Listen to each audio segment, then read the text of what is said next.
پیواز دی ربی تکڑا خپل خالق غنی سبحان سرا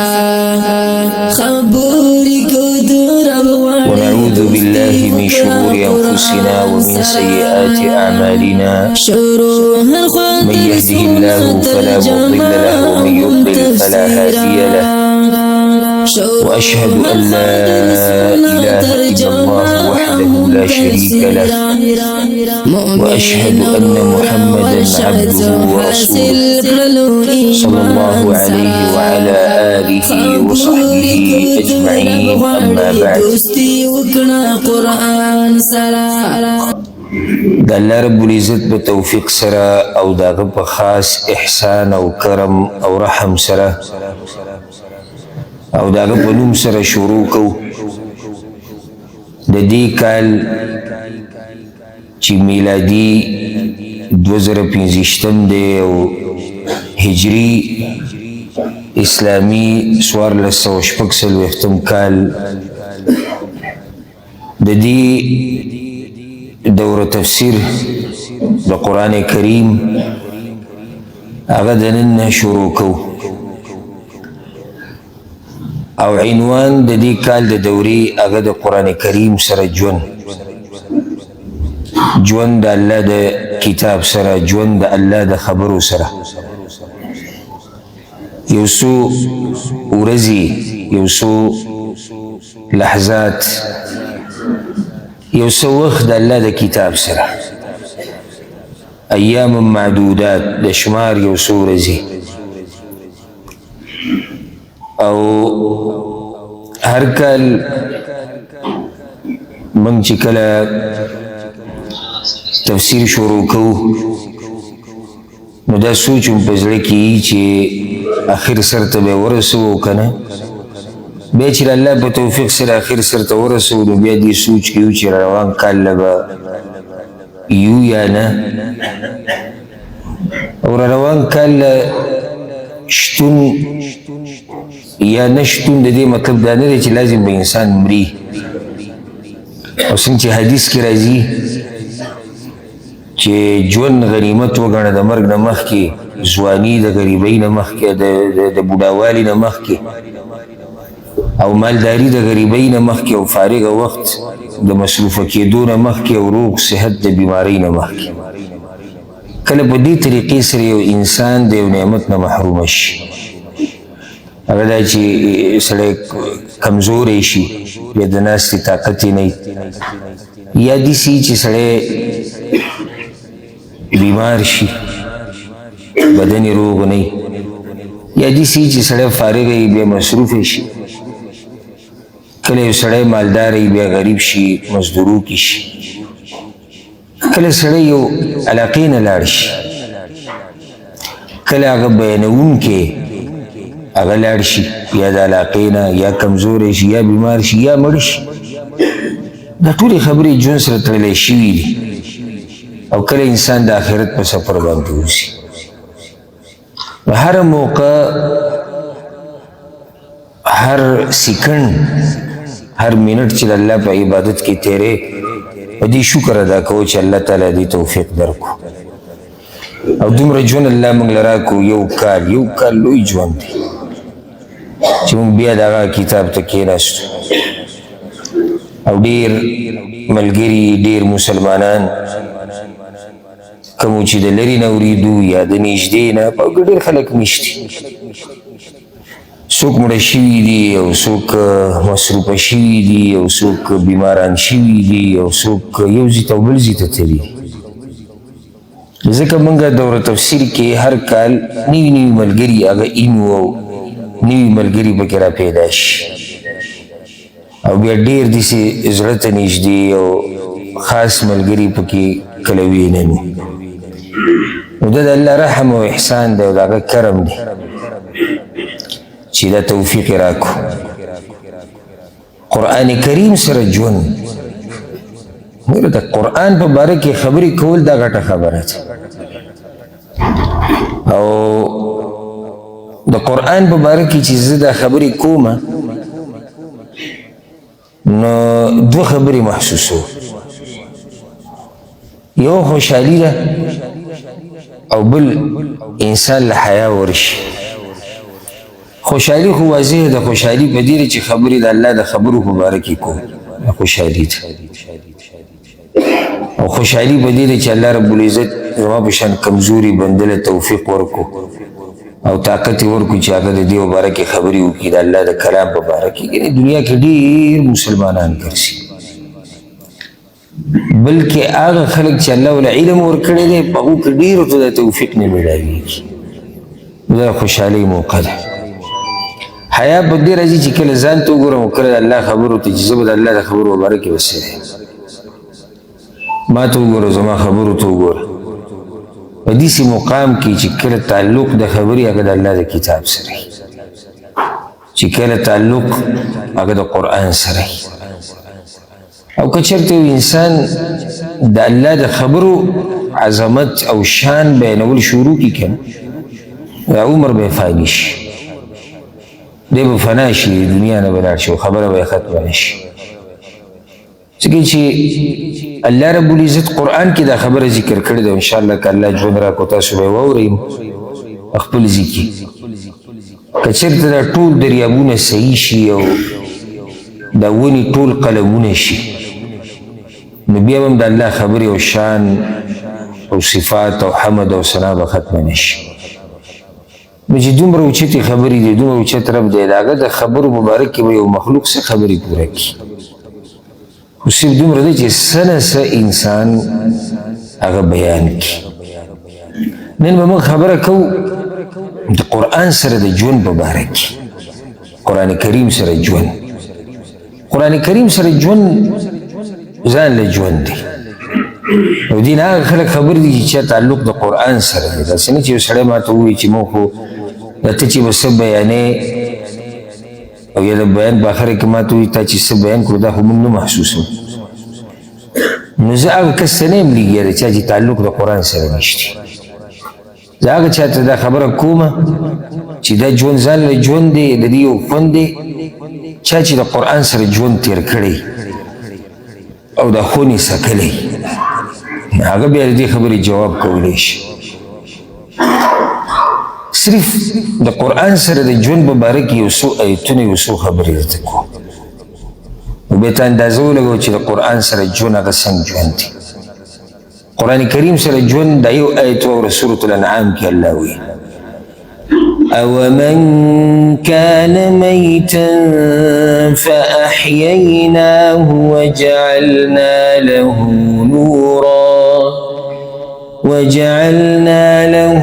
نورا يمشي به في الناس كمن مثله في الظلمات ليس بخارج منها الله یو سړی مړو مره ژوندی کړو یو سړی مړو مره ژوندی کړو بیا مو له رڼا ورکړه هغه رڼا کې د ژوند تېرۍ د خلکو په منځ کې دې کیدی شي په شان د هغه چا چې هغه په تورو تېرو کې دکي وخوري کله یو ذکر اوري کله بل ذکر اوري نشي کېدی دا د قرآن سره ژوند دی قرآن سره ژوند هغه دا ده او من کان میتا فاحییناه سړی مړو الله را ژوندی په دې قرآن سره سړی را ژوندی کېږي بیا وجعلنا له نورا قرآن سره ژوند یعنې رڼا به در الله درکوي دا رڼا د دې رڼا په دې روشنۍ کې او رڼا کې به ته ژوند تېرې هر څه به ستا واضح ستا عقیده ستا ناسته پاسته ستا عمل ستا کردار هر څه به رڼایي وجه دا چې تا ته الله رب العزت رڼا نصیب کړې ده تا له الله یو داسې کتاب درکړی دی چې هغه نور دی هغه رڼا او ته د هغې سره ژوند تېرې کله چې د رڼا سره ژوند تېرې داسې کلام سره چې د هغه صفت دی چې رڼا ده نور دی د الله طرف نه کله چې ته د رڼا سره ژوند تېرې رب العالمین پې ستا ژوند رڼا کوي ژوند رڼا کوي یو خاص ستا په ژوند کې یو برخه نه د الف نه د یا پورې ټول ژوند به دې رڼایي او بیا خبره به دې نه ختمېږي قبر به دې رڼایي برزخ به دې رڼایي پل صراط باندې به در سره رڼایي په عرض محشر باندې به تا سره رڼایي کله چې سخت وي په مخلوق باندې د قیامت په ورځ تا سره به رڼا وي دا اله چې کله سړی د قرآن سره ژوند تېر کړي قرآن سره ژوند لکه باران چې راورېږي په زړونو باندې باران چې په ځمکه راورېږي څه کېږي ځمکه را ژوندی شي که زمونږ دا زړونه د الله دې خبرو ته د هغه ضرورت نه زیات ضرورت لري کم ضرورت چې ځمکه باران ته لري الله وی د ځمکې په باره کې وترى الارض هامده او ته به ویني دا ځمکه وچه مړه ختمه فصل او هر څه به ختم شي خراب شي وي فاذا انزلنا عليها الماء اهتزت وربت وانبتت من كل زوج بهيج دا ځمکه لمده شي نرمه شي د فصل قابله شي او قسمه قسم میوې تروزي دغه شان زموږ د زړونه دي چې کله موږ د قرآن سره ژوند تېرو زموږ په دې زړونو باندې د وحي راورېږي د قرآن راورېږي زړه به دې برابري بدن به دې برابري او د دې بدن نه چې سره وځي هغه به د شریعت موافق ستا خبرې ستا ناسته پاسته ستا اعمال خو دا په شرط دی چې کله ته د قرآن کریم سره ژوند تېرې زه به یو آیت ذکر کوم او په دې کې سوچ وکړو سورة الشعراء کې الله دا خبره کړې ده وإنه لتنزيل رب العالمين نزل به الروح الأمين على قلبك لتكون من المنذرين الله ويدي كتاب راكو زيادة الله لطرف نتي واضح ده دا خبر بزی په قرآن کې راځي د قرآن د عظمت لپاره واضح دا خبره پوره ده دا خبرې د الله دي راکوشي وي دي ګوره لتنزيل رب العالمين باران د کوم ځای راځي د اسمان راځي نزل به الروح الامين دا جبريل عليه السلام راکوش کړی دی دا خبره قرآن کې ده ابلوز یو منکر حدیث د دین انکار کو او موږ اوله کې دا خبره کړې وګوره چې کم سړی حدیثونه نه مني یو ورځ د قرآن هم نه مني هغه دا خبره کوله چې واسطې پکې نشته قرآن ډایرک الله پیغمبر ته رالیږلی او دلته خو الله قرآن کې ذکر کړي چې جبريل علیه السلام نزل به الروح الامین راکوز کړی دی دا قرآن جبريل علیه السلام کومه خبره چې ما تاسو ذکر کوله هغه دا ده على قلبك لتكون من المنذرين راکوز کړی دی ستا په زړه باندې دیسی اتنی دی ویلی علا اذنک علا جسدک ستا په بدن را کوشوی دی ستا په غوږونو د قرآن را کوشوی دی ستا په سترګو را کوشوی دی ستا په سر را کوشوی دی ستا په دماغو ستا په عقل نه ستا په زړه باندې بدن کې اصل ځای دغه زړه دی نو چې کله د برنه باران را وریږي په ځمکه باندې ځمکه ورسره ژوندی شي دغه شان چې کله د قرآن سره ژوند تېری کنه دا وحي راورېږي ستا په زړه باندې چې کله په زړه باندې راورېده دې سره به ستا زړه ژوندی شي خو دا شرط دی چې کله زړه دې ژوندی اوس ما دې مانځه کې ایتونه وي بعضو ملګرو کېدای شي توجه هغه طرف ته رب العالمین د قرآن خبره کړې وه سورة یاسین کې دغه ایتونه وي او بیا الله څه وي لینذر من کان حیا دا قرآن مدې دپاره درلېږلی دی الله وایي چې کوم ژوندي دي چې هغوی ویروي خو دا خو واضح ده مړه خو نه یېرولی کېږي لازم به ژوندي یېروي خو دلته د ژوندو نه مراد عام ژوندي نه دي دې بیا خو د خبرې فایده نه شوه مراد هغه خلک دي چې زړونه یې ژوندي دي کله دې زړه برابر وکړه او زړه دې ژوندی و دا قرآن به هله به تا باندې اثر کوي هله به ته په قرآن باندې عمل کوي هله به ته په قرآن باندې پوه شي الله اکبر قرآن سره ژوند رب العالمین انسان پیدا کړی بیا ورته قرآن ښوولی دی او دا خبره په سورة الرحمن کې ده او په اوله کې ده الرحمن علم القرآن خلق الانسان رحمان ذات ډیر مهربان الله قرآن ښوولی دی انسان پیدا کړی دی د رب العالمین دا قرآن خو دا دغه رحمت دی چې موږ ته قرآن ښوولی دلیل په دا شروع دي نو الرحمن مهربانه ذات د مهربانه ذات یو مهرباني دا دی چې موږ ته دا قرآن الله اکبر او بیا لویه مهرباني دا دی چې به دومره مخلوق کې موږ له توفیق د ناستې راکړی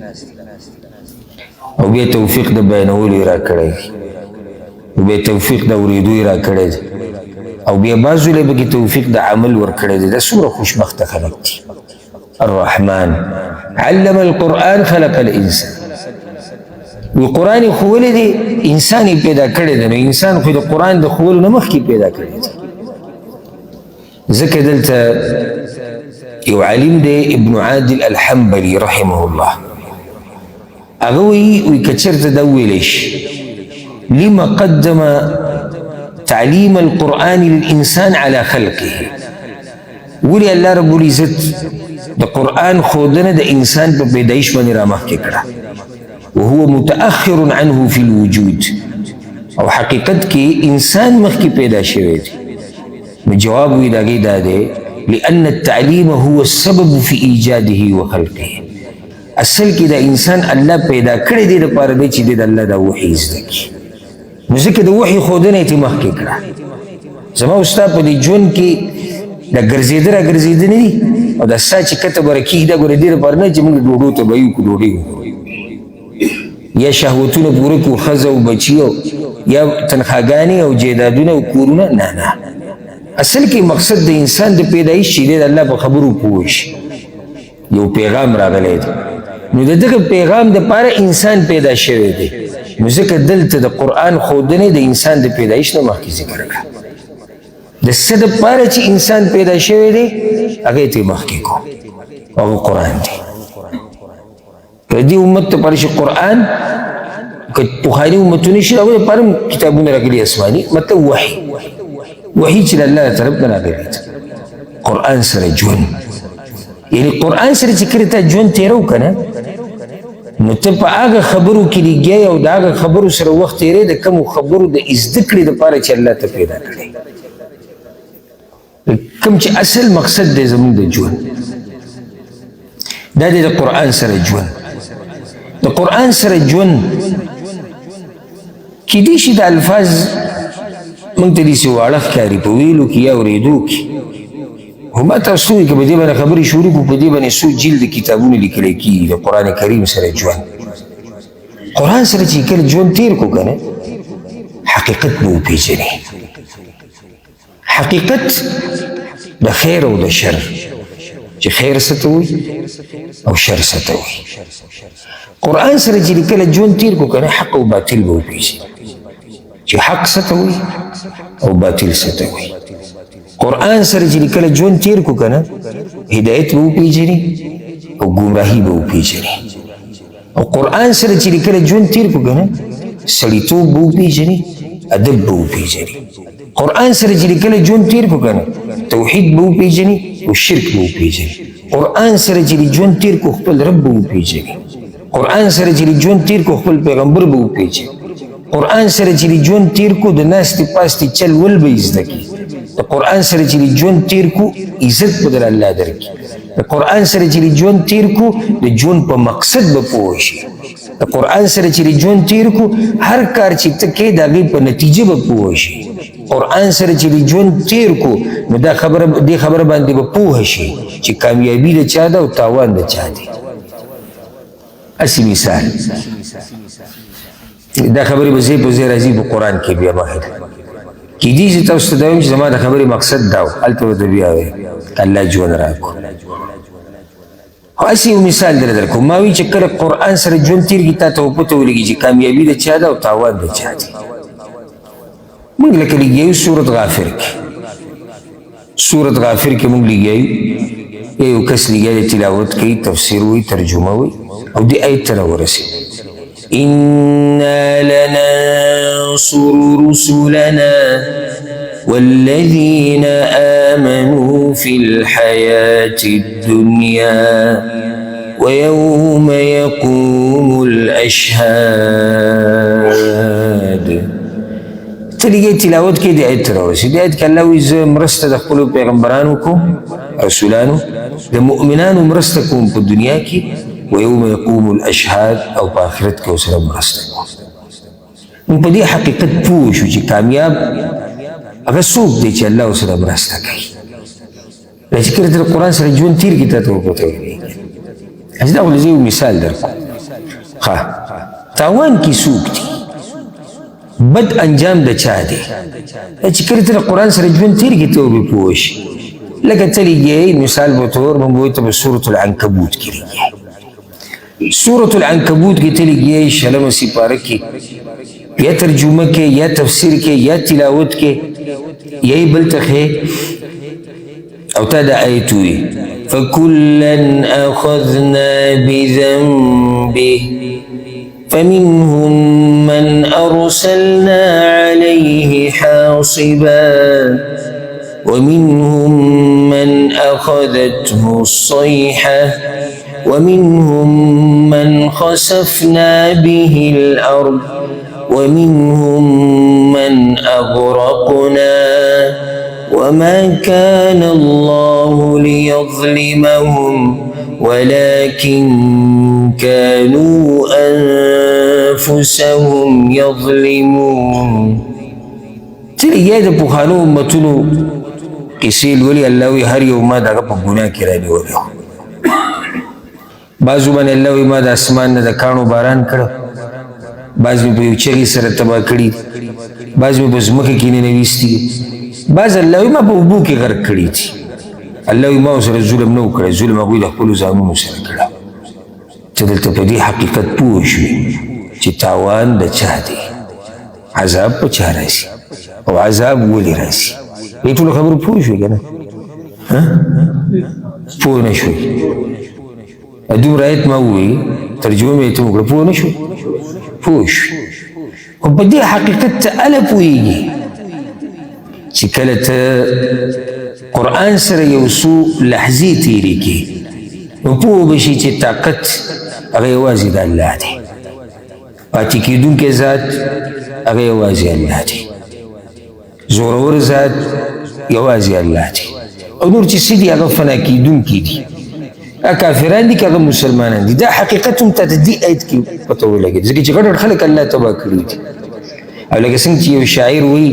لكل شيء اذا ما تم نقصانه فلا يغر بطيب العيش انسان. هر شی چې پوره کېږي بیا په کتر رواني. انسان دې نه دوکه کېږي په ژوند باندې. هي الامور كما شاهدتها دول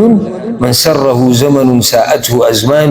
وهذه الدار لا تبقي على احد ولا يدوم على حال لها شان.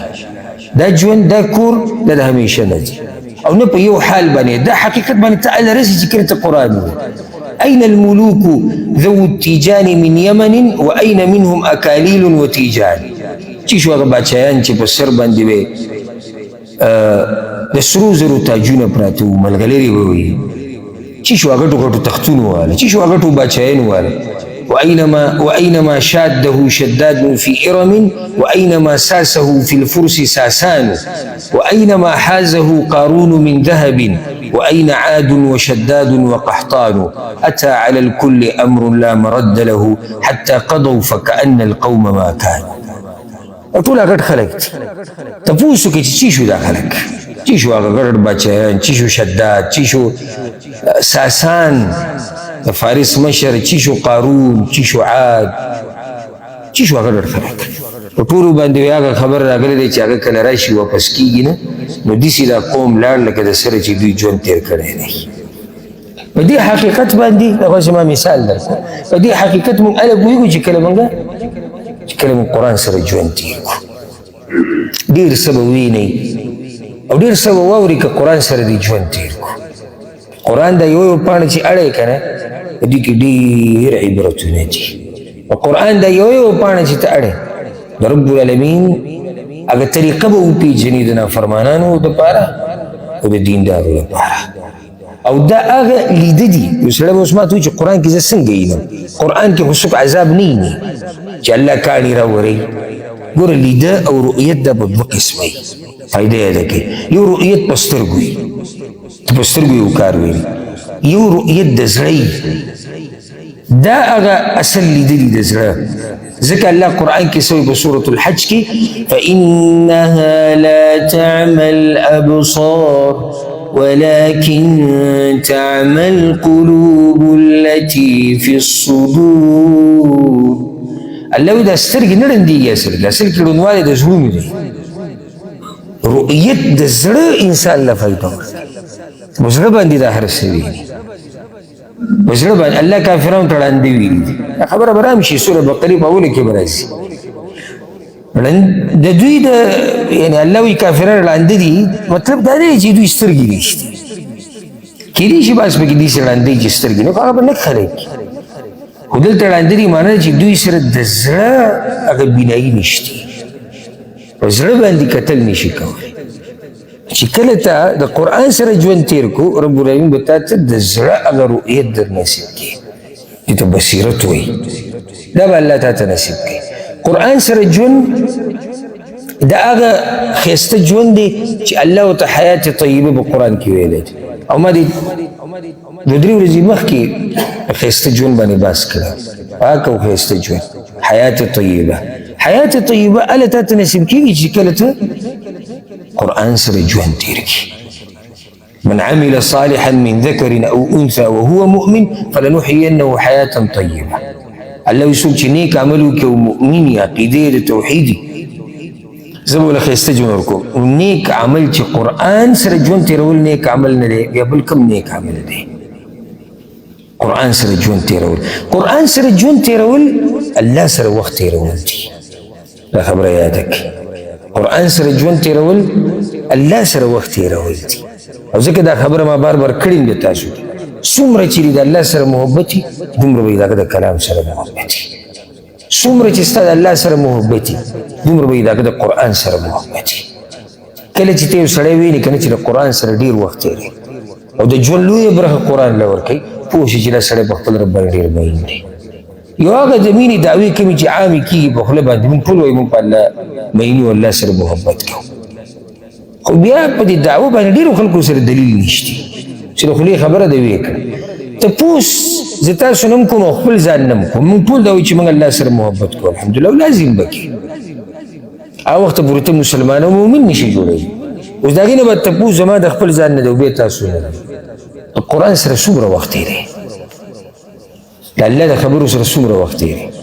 دا جواب به ځان له ورکړي، خو لازم به یې ورکړي. لږ به دې خبرو لږ نن سوچ وکړې، ته قرآن سره څومره وخت تېروي. وخت تېرول څه ته وایي؟ څومره یې اورې د ورځې، څومره یې لولي،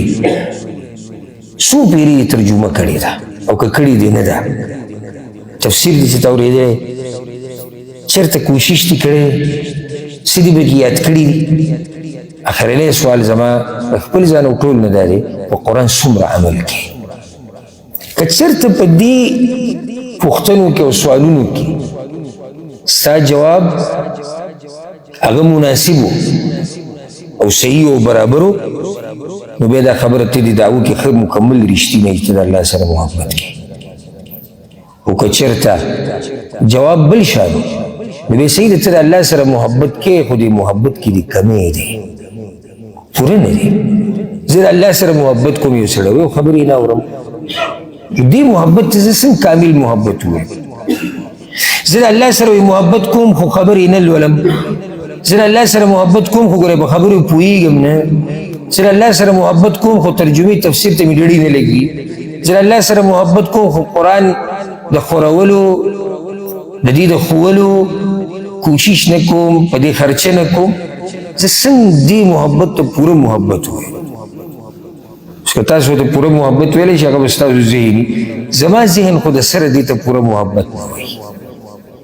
د بچو سره پوره محبت کوې نو څنګه دیږي د هغوی دپاره؟ د ښځې سره دې پوره محبت دی نو څومره ټیم وله ورکوې، څومره ته د هغې سره کښېنې، څومره ته د هغې سره ګپ شپ لګې، هغه تا سره کښېنې. 40 کاله 30 کاله بعضو 50 شپېته کاله یو بل سره یو ځای تېر کړي او د یو بل نه نه مړېږي، دې ته محبت وایي. اوس راشه هغه محبت ته چې ته زما د الله سره دی یا زما محبت د الله د خبرو سره یا زما محبت د رسول صلی الله علیه وسلم سره دی یا زما محبت د رسول صلی الله علیه وسلم د خبرو سره دی زما محبت د علماو سره زما محبت د قرآن سره ابو زل ته پته ولګي دغه سوالونه زه تا نه بیا کوم محبت تشه دعوه نه ده که نه ځکه د لیلا او د مجنون په قصه کې ویلی کېږي وي چې کله دا مجنونان ډېر شو هر یو وایي زه مجنون یم او مجنون یم د هغې د کور نه بهر وي ډېر شی راجمع شي او هر یو دعوه کوله زه مجنون یم پراته درباریان دا خوراکونه به یې کول او دا مزې چرچې وي چا لیلا ته وایي چې بهر ډېر شی مجنونان راجمع شوي او هر یو دعوه دا کوي چې زه په لیلا باندې مین یم هر یو دعوه دا کوي نو هغې امتحان واغستو یو لوښی یې راولي و هغې سره یې چاړه راولي که نه چې لیلا وایي چې دې کې ما ته خپل زړه کېده ټول وتښتېدو ټول هغه یو پاتې شو کوم چې رښتینی و خبرې په دعوو باندې نه کېږي نه ټولو دعوه دا کوله وایي موږ د لیلا سره محبت کوو چې کله ځای راغی بیا کوم چې دروغجن ټول وتښتېدو الله سره محبت قرآن سره محبت اسلام سره محبت پیغمبر سره محبت صحابه کرامو سره محبت نیکانو خلکو سره محبت دا موږ ټول کوو الحمدلله خو بیا د چا د محبت مرتبه ډېره اوچته ده د چا هغه کمزوري ده د چا هغه خبره صرف خولې پورې ده نور اخوا څه نشته نو خبره مې دا کوله چې قرآن سره وخت تېرول دي د چا سره د الله سره الله اکبر او څه ښایسته د انسان په ژوند کې هغه وخت دی چې سړی تیر کړي د الله سره او په دې کې چې کوم خوند دی په هغه رب مې دې قسم وي کوم رب چې پیدا کړی یم که یو پرې دې دا خوند وڅکو که نه د دین سره وخت تېرول د الله سره وخت تېرول د هغه د کلام سره دې کې هغه خوند دی ورب الکعبه که هغه په پیسو کې که هغه په بچو کې که هغه په ښځو کې که هغه د ښځو دپاره په خاوندانو کې که هغه په مور پلار کې که هغه په دې تجارتونو کې ورب الکعبه او ما ته دا مقابله کول هسې ګستاخي او بېادبي ښکاري چې زه یم وخت تېرول په دې کې خوند د الله سره چې دی په دې کې خوند په نسبت د هغه خوند چې دنیا کې تېری ما ته د مقابله مناسب نه ښکاري کوم ځای کې هغه خوند چې د الله سره پکې ته وخت تېرولو کې دې محسوس کو کوم ځای کې هغه خوند چې د مخلوق سره ته وخت تېر کو محسوس دی نو ځکه زه دا وایم فوا اسفا على من خرج من الدنيا هغه سړي باندې زړه سېزل پکار دی چې دنیا ته راشي او لاړ شي او د الله سره پکې وخت تېر نه کړي او هغه خونې ونه سکو اوس هم زه په دې بعضو خلکو باندې ډېر دا زړه مې په وسوځي څه مې بې را زړه خفه شي او شکر د الله ادا کړم کله چې زه د خلک وینم باز که نه چې قرآن تلاوت وي ماله نه راځي یا زه په قرآن نه پوهېږم ماله ترجمه نه راځي ماله تفسیر نه راځي زه د ورځې قرآن نه وایم زه ټوله ورځ نه اورم زه صرف روژه کې ختموم یا د سره نه ختموم په دې خلکو مې دا زړه څه وسوځي چې دا څومره غریبانان او مسکینان دي راغلي دنیا ته او مسکینان په دې دي چې په دنیا کې ونه سکو د ټولو نه هغه قیمتي خوند او دغه شان د دنیا نه لاړ شي ټوله ورځ موږ فریاد کوو چې موږ خوند ونه سکو په څه کې په دنیا کې نه د بچو خوند نه د ښځې نه د مال نه د مزدورۍ ته هغه اصل خوند له راشه بیا به ته خوندونه وسکې خوند نه خوندونه چې په دې کې څومره خوند دی موږ لا ګورې شروع نه ده کړې د الله د کتاب سبا نه به شروع کوو زه درته په الله قسم خورم چې دوه درې هفتونه ورځونه نه دوه درې هفتونه داسې انتظار دی لکه پته نه شي چې کومه ورځ په ژوند کې راروانه ده او بل ورځ ما ته یو ملګري میسیج وکړو هغه بهر ملکونو کې اوسېږي یوروپ کې میسیج وکړو او په هغه میسیج کې جړل صوتي میسیج او وی د الله شکر ادا کومه ځکه چې وی تېر شوي کال چې دوره تفسیر ختم شوی دی او زما روزانه په زړه کې دا اوري راوړي چې الله به بیا ماله داسې موقع راکړي ما به ژوندی وساتي د هغه وخته پورې یعنی یو کال د ده په زړه کې دا خبره اورېده چې بیا به زه ژوندی یم که مړه وی او تاسو دا خبر وی نشر کو چې په دې تاریخ باندې تفسیر شروع کېږي د خوشحالۍ نه چې الله وی دومره ژوند راکړو داسې مؤمنان بندګان د الله شته اوس زه تاسو نه سوال کوم اخر دې سړي دا دومره شوق ولې چې یو کال انتظار کوي خونې سکلی دی بارک الله فیک خونې سکلی دی خوند دی په دې مجالسو کې په دې خبرو کې په دې ناسته کې په دې اورېدو کې په دې عمل کې په دې کې خوند دی داسې خوند دی چې سړی د هغې په باره کې به څه ووایي قرآن سره ژوند مطلب هدایت ته به رسېږي قرآن سره ژوند هدایت ته به رسېږي او موږ ټول هدایت غواړو ټول په منځ کې په مخه د الله نه هدایت سوال کوو عامو دعاګانو کې د هدایت سوال کوو دا چې کوشش کوو چې قرآن او حدیث زده کړو د څه دپاره هدایت راته میلاو شي هم دې قرآن کې هدایت دی تاسو سره چې لاس کې دی الله وی ان هذا القرآن يهدي للتي هي اقوم الله وی دا قرآن انسان ته هغه لار ښیي چې هغه بلکل نیغه لار ده په هغې کې د سرک اوږدوالی نشته قرآن سره ژوند مطلب هغه تجارت کول چې په هغې کې د سره تاوان نشته د دنیا چې څومره تجارتونه دي دې کې تاوان هم شته او ګټه پکې هم شته صرف یو تجارت دی چې په هغې کې تاوان نشته او د قرآن سره ژوند الله سره ژوند په دې کې تاوان نشته دا کیدی نشي چې سړی که زه د تجارت وکړم سوال زه به بیلم که زه به ګټم دا موږ وایو دا سوال ستا غیر مناسب دی دې تجارت کې به دا سوال نه کوي چې زه به څه بیلم او زه به څومره تاوان دا سراسر ګټه ده ګټه د دنیا او د آخرت په دې دلیل دی په سورت فاطر کې ان الذين يتلون كتاب الله کم خلک چې لولي کتاب د الله واقاموا الصلاه او کوي پابندي د منځه وانفقوا مما رزقناهم سرا وعلانيه الله وایي څه چې علما ورکړي دي د هغې نه خرچه کوي په پټه او په ښکاره څه وایي الله یرجون تجارة لن تبور دا کارونه چې څوک کوي الله وایي دی په داسې تجارت کې لګیا دی چې په هغې کې تاوان نشته زمونږ دلته دا ناسته دې کې ورب الکعبه هېڅ تاوان نشته شته به کې اوس یو سړی ماته وایي چې ما دوکان بند کړی دی یو سړی ما ملګري پرېښودي دي څه دغه تاوان دا خو دغې ته تاوان نه ویلی کېږي چا دې ته تاوان ویلی دی ته چې دې مجلس کې کښېنې کې سره تاوان نشته ته چې قرآن ولې دې کې تاوان نشي ته چې قرآن خلکو ته ښایي په دې کې تاوان دا سراسر ګټه ده مقصد د خبرې دا دی قرآن سره ژوند یعنی هغه تجارت کول چې په هغې کې د سره تاوان نشته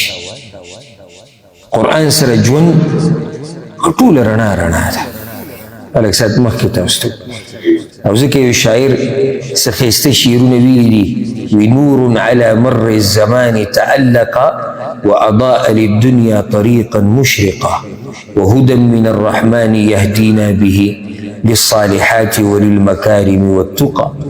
هذا كتاب الله أعذب منهل أنعم به من مورد لمن استقى وإذا الله كتاب دي دا آغا قدر دي دا آغا چینه ده چې دا بلکل صفا د ګنه د کوږوالي نه د هر څه نه صفا چینه او ګودر دی انعم به من مورد لمن استقى که څوک اوبه څکه غواړي که نه نو د دې نه غوره چینه بله نشتي بل ګودر نشتي قد صانه رب العباد بحفظه وحماه حتى لا يضيع ويخلق وی دا هغه کتاب دی هغه ګودر دی هغه چینه دی چې الله رب العزت په خپله د دې حفاظت کړی چې چېرته ضایع نه شي چېرته کمې زیاتۍ پکې را نه شي نو بیا وایي طوبى لمن حفظ الكتاب بصدره فبدا وضيئا كالنجوم تألقا خوشحالي دی د هغه چا دپاره جنتونه دي د هغه چا دپاره زیری دی د هغه چا دپاره چې په سینه کې د الله دغه کتاب پروت وي او د هغې د لاسه د ستورو په شان پړقېږي ډېره د خوشحالۍ خبره د هغه چا دپاره چې په سینه کې د الله کتاب پروت وي الله اکبر د الله کتاب د کمزوري انسان په سینه کې راتله لوی احسان دی د الله لوی احسان دی کله ناکله سړی ځان سره داسې سوچ وکړي د دنیا د تاوانونه لازم مخې له راځي یاره پلانې کار کول غواړي او دا کول غواړي دې سره دا زړه فطرت ته انسان د زړه تنګ شي خو چې بیا دې طرف ته سوچ لاړ شي چې وګوره په سینه کې الله رب العزت قرآن راچولی دی او څه نه څه یو سړی پې پوه کړی دی او بیا یو چاته توفیق د عمل میلاو شوی دی توفیق د زده کړې او نورو د زده کولو میلاو شوی دی نو هر څه د سړي نه هېر شي او دغه یو خبره مخې له راځي چې رب العالمین چې موږ سره کړي دی د باچایۍ بل هم نه دي ورکړي الا دا که د باچا په سینه کې قرآن پروت وي الا دا که هغه الله توفیق ورکړی د قرآن د ښوو او د اورېدو او د زده کولو نو ځکه شاعر وایي فطوبى لمن حفظ الكتاب بصدره فبدا وضيئا كالنجوم تألقا د هغه دپاره خوشحالي ده د هغه دپاره زیری قرآن سره ژوند یعنی د قیامت په ورځ ځان له سفارشي پیدا کول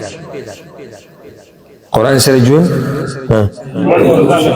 او قیامت په ورځ موږ ټول غواړو چې زموږ څوک سفارش وکړي د الله په دربار کې بیا څه خیال دی چې قرآن سفارش وکړي حدیث کې راځي صحیح مسلم کې دی اقرأوا القرآن رسول صلی الله علیه وسلم وایي د قرآن لولئ فإنه يأتي يوم القيامة شفيعا لأصحابه قیامت پر ورځ به د قرآن راځي او د خپل ملګري دپاره به سفارش کوي ملګری څوک دی چا چې ورسره ژوند تېر کړی زما دا جواب پکار ملګری هغه څوک دی چې چا ورسره ژوند تېر کړی قرآن سره ژوند یعنی عزت د دنیا او د آخرت ګټل حدیث کې راځي په صحیح مسلم کې حدیث دی رسول صلی الله علیه وسلم وایي ان الله يرفع بهذا الكتاب اقواما ويضع به آخرين الله رب العزت د دې قرآن د لاسه ډېر قومونه عزتمن کړي دي او ډېر هم د دې قرآن د لاسه ذلیله کړي دي چې هغوی قرآن پرېښودی دی رب یې ذلت راوستی دی ګوره قرآن کې الله د قرآن یو دا صفت ذکر کړی دی کریم اوس ما هغه ایتونه منځه کې مو لوستو که ستاسو توجه وه فلا أقسم بمواقع النجوم وإنه لقسم لو تعلمون عظيم إنه لقرآن كريم الله إذا قرآن دي عزت من كتاب دي او ډېرې عزتمنې خبرې دي کله چې دیم د دې عزتمنو خبرو سره ژوند تېرو الله به عزت د دنیا او د آخرت درکوي د دنیا او د آخرت عزت هسې وګوره معاشره کې د هغه فرد چې هغه باعمله دی په قرآن باندې الله ورسوله عزت ورکړی زه د هغه چا خبره نه کوم چې قرآن سره یې څه نه څه تعلق ته او عمل پې نه کوي خبره د هغه چا کوم چې عمل پې کوي رب څومره عزت دوی له په دنیا کې ورکړی د آخرت نه مخکې د هغوی هغه مخونو ته وګوره سیماهم فی وجوههم من اثر السجود د سجدې د قرآن د ویلو د قرآن باندې د عمل هغه اثرات یې په مخکې ښکاري انسان له حیا ورځي چې کله ورسره خبرې کوي انسان له حیا ورځي چې کله ورسره کیني پاسي ټول عزت د قرآن د لاسه دی قرآن که دې راټینګ کو عزتمن بشي که دې پرېښودو عزت به پرېږدي د دنیا او د آخرت عزت به پرېږدي عزت ټول په دې قرآن کې پروت دی قرآن سره ژوند یعنی زړه ته سکون رسول موږ ټول غواړو که نه تاسو کې کم یو کس دی چې زړه دپاره سکون نه غواړي یو سړی به ماته دا ووایي چې زمونږ دا ټوله منډه د دې دپاره چې دې زړه ته سکون میلاو شي قرآن سره ژوند تېر که سکون به میلاو شي په دې دوه دلیلونه دي یو صحیح بخاري صحیح مسلم کې حدیث دی تلک السکینة تنزلت للقرآن دغه سکینت ته رسول صلی الله علیه وسلم وایي چې دا د قرآن د لوستلو سره راکوزېږي کله چې ته قرآن لولې او کله چې ته قرآن اوري کله چې ته قرآن تفسیر ګوري کله چې ترجمه اوري او بیانې سکینت په زړه ښکلی مثال بله درکړم زموږ دې مجلس ته سکون بگشتی که نشتی سمرا خلی ظاهری سکون باطنی سکون سمرا خیستا سمرا پارا نغوغا نشور نٹینشن نبی ادبی نگستاخی ند گناہ خبری نپالتو قحقہی نور سا اسی دی سکون تو گرا دا سکون دا ال انسان تنسب کی جی کرا قرآن سر جوان تیری قرآن سر جی جوان تیری رب بدل سکون دا بدن و دا زر درکی زر بدی پارا بھی جی زر دی پارا بھی بدن بدی پارا بھی اگر کتا تا دنیاوی مسائل دا سکون گره دا مطلب نرے چی دنیاوی امتحانون بن رائزی امتحانون خود انبیاء بانی مراغلی دی و صحابه کرام مراغلی دی و دیندار خلقو باندې راغلی دی او دی پی فی الحال دی مطلب دا نه چې زمون دا لکه الله قرآن کې یو ګیله کړی دی دا باز خلک دا زما دا بندګیم په یو لالچ باندې کوي زه دې بعضو خلکو ته ګورم ډېر خفه شم دوی د الله د بندګیم داسې په لالچ باندې کوي اوس که لالچ د آخرت یو د الله د رضا کولو نو دا خو واضح ده دا خو زموږ د ټولو لالچ دی زه هغه لالچ نه یادوم لالچ د دنیا یعنی زه دا مونځ کوم چې الله زما قرضې ختمې کړي زه مونځ کوم چې الله زما دا بدن روغ کړي زه مونځ کوم چې زما دا مسله حل شي صحیح ده د دې عباداتو سره الله دنیوي مسایل هم حل کوي خو دا به ستا اولنی مقصد نه وي زه مونځ کوم د الله د راضي کولو لپاره اخوا د الله خوښه ده که زما نه د دنیوي امتحان لرې کوي او که نه لرې کوي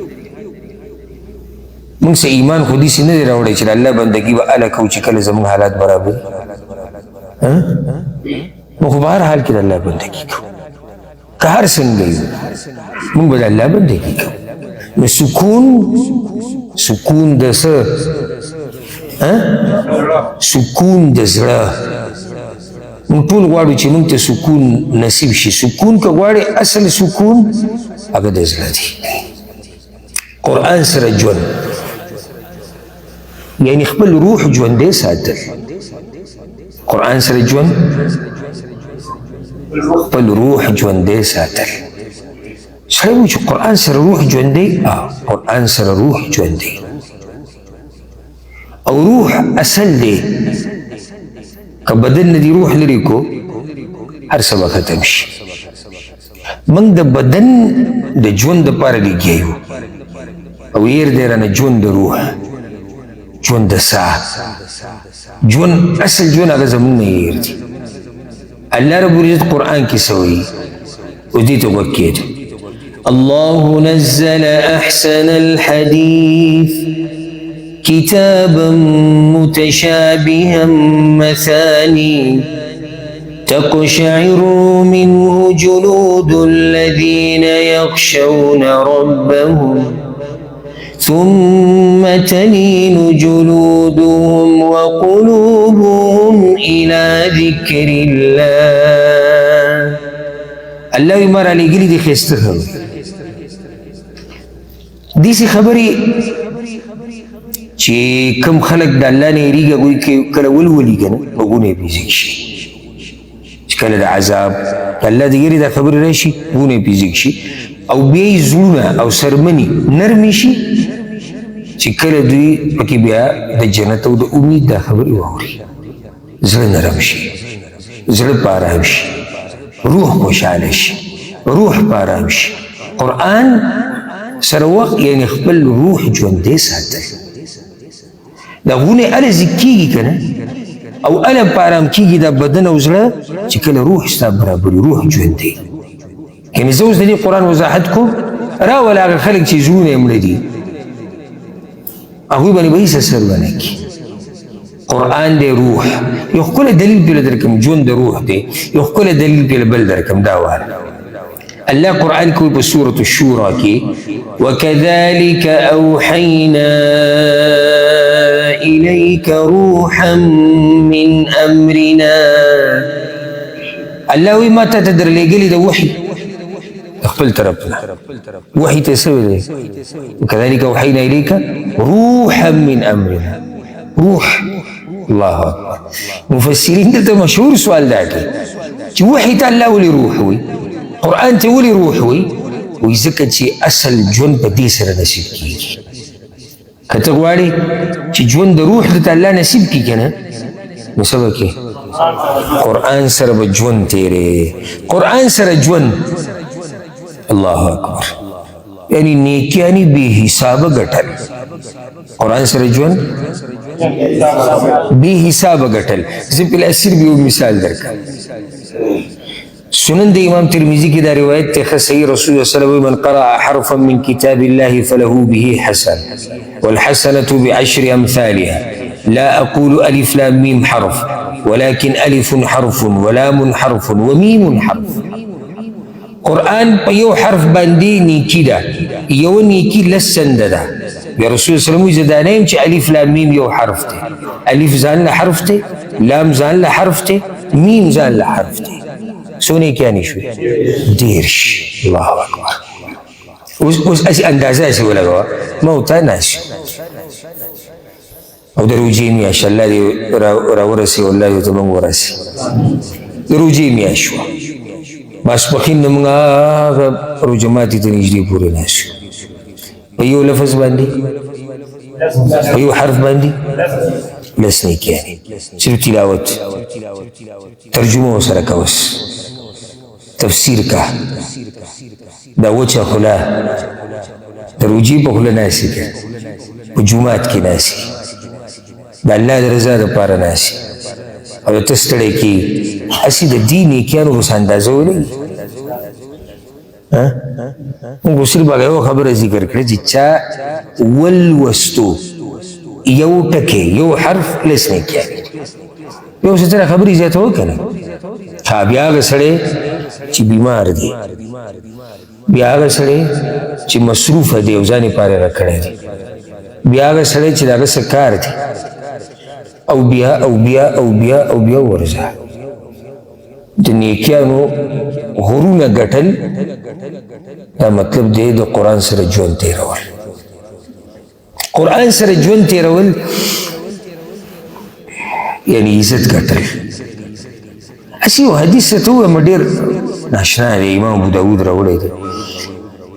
رسول الله صلی الله علیه وسلم ان من اجلال الله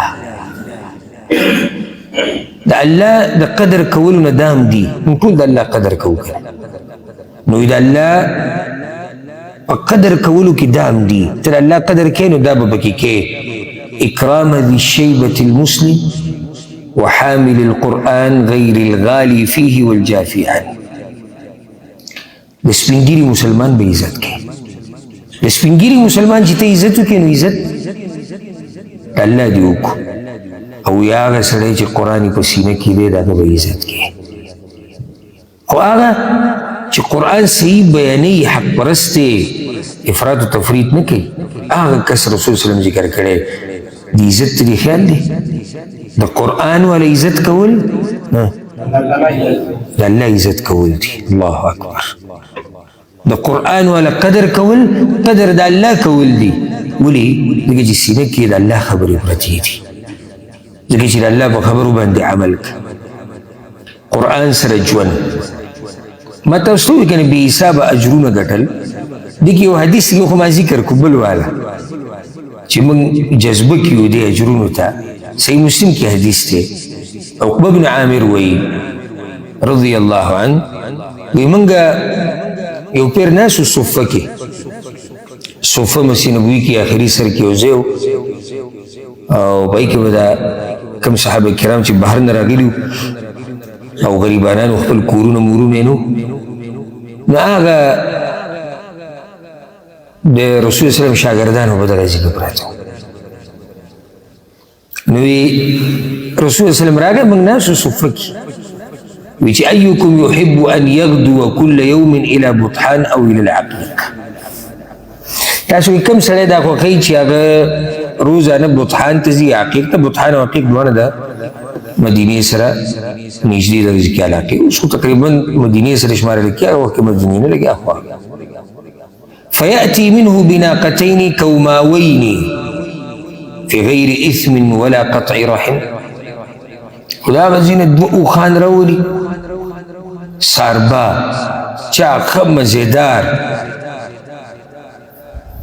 دنګو دنګو قوبو والا چې څومره د اوښ دا قوبه نه دا دنګه یې که نه دومره د اوښ سي دا قیمتي موږ قیمتي اوښ نه پېژنو ځکه چې زموږ د اوښانو سره تعلق ډېر نشته نو دا یو نښه یاده کړي د قیمتي اوښ چې د قوبه هغه دنګ بله ورسره یاده کړئ چې پرېږده چې دا فایدې ښه وګټئ بله یو دا نښه یاده کړئ د قیمتي اوښ د ده قوبه لږه شاته د قوبه په دې منځ کې نه مخې ته لږه شاته درېیمه نښه یې بله یاده کړه د ده دا مرۍ دا غړۍ چې دا دنګ چې څومره لنډی دا قیمتي نه دی څلورمه نښه یې بله یاده کړه سړی به چې دا خو موضوع د اوښانو شو څلورمه نښه یې بله یاده کړه په دې به اکتفا وکړو یا به چې ته که څه ته موضوع خاص راله زه به ته نور هم بیان کړم څلورمه نښه دا ده چې دا شونډې یا شون دی زوړنی کته کله چې د اوښ ولیدو د هغه د شونډې د لاندې شونډه چې کومه ده د لاندې شونډ چې دی دا د بره سره لګېدلی یو بند کړی دا قیمتي اوښ دی چې کله زوړندې کته نو داسې دا قیمتي اوښ تاسو کې څوک غواړي چې روزانه بطحان او عقیق ته ځي او دوه اوښان راولي داسې او نه به ګناهګارېږي او نه به پرې رشتې پرې کېږي صحابه کرام یا رسول الله موږ ټول دا خوښوو صرف یو علاقې ته زه اوښ راوله علاقې ته زه اوښ او دوه او قیمتي رسول الله صلی الله علیه وسلم فلا یغدو أحدكم إلى المسجد فيعلم أو يقرأ آيتين من كتاب الله خير له من ناقتين وثلاث خير له من ثلاث وأربع خير له من أربع ومن أعدادهن من الإبل نبيتاسو چې یو جمعات ته ورشي د الله کتاب کینی او زده کوي یې لولئ نو دوه آیتونه دوه اوښانونه غوره دي درې د درېو نه څلور د څلورو او داسې داسې بیا ځای نو اوس ورسره بیا هغه خبرې ولګوه صرف لوستې نه دي ترجمه تفسیر عمل محنت کوشش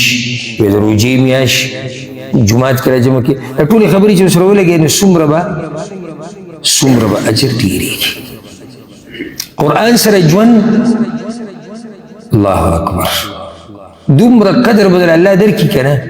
دومره به قدرمن شي تپوس یې مه کوئ یو حدیث کې راځي صحیح بخاري کې دی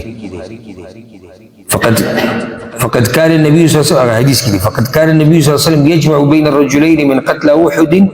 في ثوب واحد رسول الله صلى الله عليه وسلم با د احد دا شهیدان او یا کسانو ناسا په د حدیث سره نو قبرونو کې به یو قبر کې به یو کس نه زیات خاخوي کې دوه قبرونه څنګه کني په لګ وخت نو په یو قبر کې دوه درې خاخوي کله به کپړم یو تاو کړ چې کپړې څنګه یو تاو کړ اصل کې شهیدان باندې خپل جامې هغه ته نه وسته کېږي شهیدان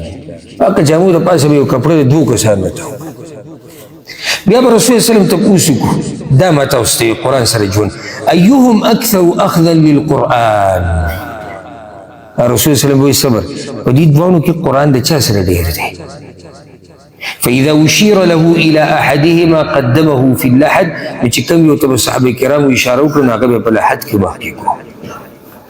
تاسو دا په تشدید کې اشاره څه ده اصل کې ګوره رسول الله صلی الله علیه وسلم خيار انسان ته اشاره ورکوي قیامت پر ورځ باندې د قشان مخکې په جنت کې هم د قشان مخکې الله په نيزوم د قشان مخکې دي چې کله تر قرآن سره ژوند تیر کې د قشان مخکې او حدیث تاسو معلوم دی کنه چې قاری د قرآن ته ویل شي اقرأ ورتل ولولا قرآن په خسته اواز سره څنګه په دنیا کې لوستو ستا اخرنۍ مرتبه د قرآن د اخرنۍ آیت سره د چې تبیر وي څومره ته د قرآن یادي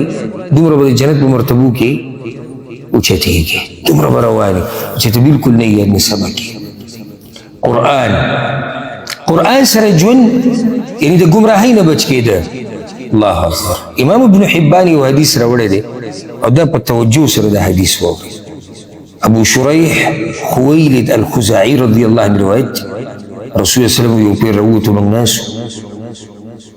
وی زیرې دله در کومه أليس تشهدون أن لا إله إلا الله وأني رسول الله تاسو دا گواہی ورکوي کنه چې الله د عبادت حقدار دی او زه د رسول یم موږ رسول موږ دا گواہی ورکو فإن هذا القرآن سبب طرفه بيد الله وطرفه بأيديكم فتمسكوا به فإنكم لن تضلوا بعده أبدا دا قرآن چې الله کوم تاسو له درکړی د رسول الله صلی الله علیه وسلم د دې مثال د پړی دی او د دې پړی یو سر د الله په لاس کې دی یو سر تاسو په لاس کې دی چې سو پوری دا پړی ته نیولې رسول الله صلی الله علیه وسلم ته گمراه کیږي او څنګه به گمراه شي چې په لاس کې سر دې سي پړی دی چې بل سر د الله په لاس کې دی الله اکبر یو حدیث کې دې سم راځي چې دا پړی د اسمان نه الله را کوز کړی اوس که تا دا پړی نیولی که نه دا پړی تا نیولی دی او دا لکه یو سړی بره چت نه پړی را ځوړن کړي تا نیولی دی ته پورن خطی که دا پړی دې پرېښو راولېږي ملا به دې ماته شي کېدای شي مړ شي کېدای شي ګوټ شي شل شي دقه شان چې کله دا پړی پرېښو که نه بیا به ګمراه شي بیا به دنیا او آخرت خراب شي نو دغه یو څو خبرې د قرآن سره د ژوند په باره کې قرآن سره به موږ یو څو ورځې تېرو الله په توفیق سره که الله وغوښته او الله ژوند راکړو او کوشش به دا کوو چې دې پر د طریقه د تفسیر لږه بدله کړي او په اوله کې لږه خبره مختصري چې د اخري سر موږ لږ ښه واضحه کړو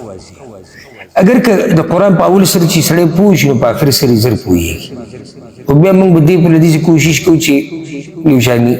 ځکه چې هغه موږ په اوله کې لږ تفصیل وکړو بیا وروسته ټایم نه نو بیا مجبوري چې سړی خبره مختصر کړي او ښه په اسانه پښتو کې ښه په اسانه پښتو کې او دا تاسو له یو زیری درکم الحمدلله زمونږ یو تفسیر ته اراده وه او په هغې باندې الله په توفیق سره کار روان دی او اولنی سپارت یې الحمدلله ولیکلی شوه او ډېر په اسان طریقې سره نه ډېر اوږد نه ډېر لنډ د دې دپاره چې پښتانه خویندې ورونه هغه د الله په دې کتاب باندې پوه شي نو الله یې د هغې طاقت راکړي الله یې توفیق راکړي او یو سپارت لیکلی شوی دی الحمدلله هغې کار روان دی اولنی یو څو سپارې لږې ګرانې بیا مخې ته اسانه نو کوشش دا دی انشاءالله انشاء ربي که الله وغوښته چې لوی اختر ته دا که چېرته الله پوره کړو دا به الله یو لوی احسان په موږ باندې وکړي خو هغه وخت غواړي محنت غواړي ټیم غواړي بل د الله مبارک چې سړی لیکل کوي که نه په سړی څه خوله راشي او د الله مبارک چې خبرې کوي او د هغه د کتاب په باره کې په سړي باندې خوله راشي دا غوږونه تک سره شي د سړي چېرې داسې نه چې خبره مې وکړي نو وځي الله مې راونیسي نو دا ډېره ګټه لویه ذمهواري ده الله یې د بیان توفیق هم راکړي او الله یې د لیکلو توفیق هم راکړي او انشاءالله سبا نه به شروع کړو د سورت الفاتحه نه او وختونه هم دغه دي کوم چې هر کاري بوزه کې ماسخوتن روجي کې ماسپښین او مازدیګر باذن الله الله دې موږ له طاقت راکړي د قرآن سره د ژوند تېرولو الله دې قرآن زموږ دپاره سپارش کوونکی وګرځوي او الله دې موږ په قرآن باندې پوه کړي او الله دې راله دومره ژوند راکړي چې دا دوره تفسیر اخري سر ته ورسوو او الله دې موږ له د حق د ویلو توفیق راکړي او بیا دې په الله موږ له د عمل کولو توفیق راکړي هذا والله اعلم وصلى الله وسلم على نبينا محمد